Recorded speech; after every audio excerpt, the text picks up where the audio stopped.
बुक्सीले बास पाउँछ अरे, तर यो नानीको आमाले चाहिँ कहिल्यै बास पाउँदैन भने जस्तै भएको छ जिन्दगी। हेलो एभ्रिवान, मेरो बहिनीको बिहे थियो तर म जान पाएन किनकि मेरो छोरो बिरामी भएको छ नि त। छोरो हस्पिटल धाउँदै घर क्यार्नु यस्तो गर्मीमा मेरो छोरो चाहिँ बिरामी भएर आज चाहिँ हस्पिटल आएको छु। हुन त 2-3 दिन भइसक्यो। अब खोप पनि लगाएको नि त, त्यसैले ज्वरोहरू आइरहेको थियो।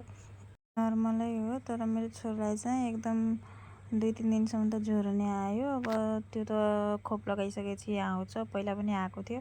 फेरिबाट पिसाबमा चाहिँ पुरा औषधि जस्तो आउने के पिसाब हेर्दाखेरि। अनि त्यसैले चाहिँ देखाउन ल्याएको थिएँ। अब पिसाबमा इन्फेक्सन भन्ने हो।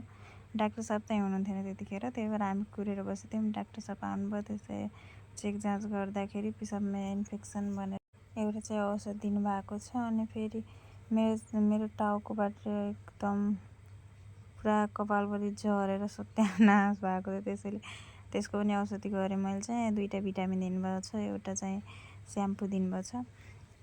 र हामी यति गरेर चाहिँ हामी चाहिँ लाग्यौँ अब घरतिर भनौँ।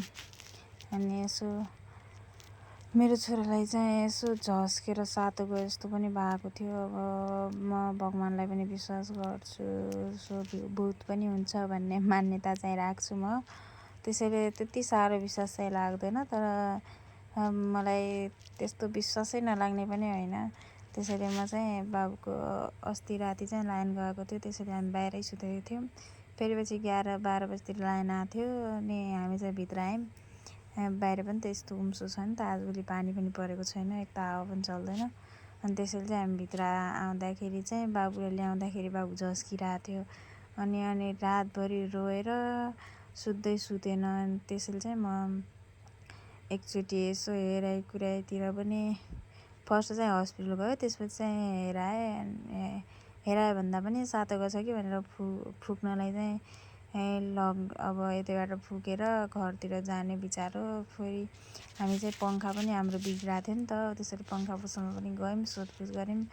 अनि यसो दही सही लगाएर खाउन त भनेर गएको थियौँ, तर दही नै नरहेछ। त्यसैले चाहिँ हामी चाहिँ आइसक्रिम खाएर हामी घरतिर लाग्यौँ। मेरो बुढाले चाहिँ हामीलाई आइसक्रिम दिँदै हुनुहुन्छ। अनि आज पनि यस्तै लाइनै नआएर कस्तो लाइन काटिरहेछ क्या आजभोलि। यस्तो अन्धकारमा यस्तो गर्मीमा झन् लाइन दिनुपर्ने ठाउँमा झन् दिनभरि पनि काटेर रातभरि पनि मेरो छोरी यस्तो अवस्थामा सुतेछ गाइजहरू। के सो यति नै भिडियो आजको लागि। फेरि भेटौँला अर्को भिडियोमा।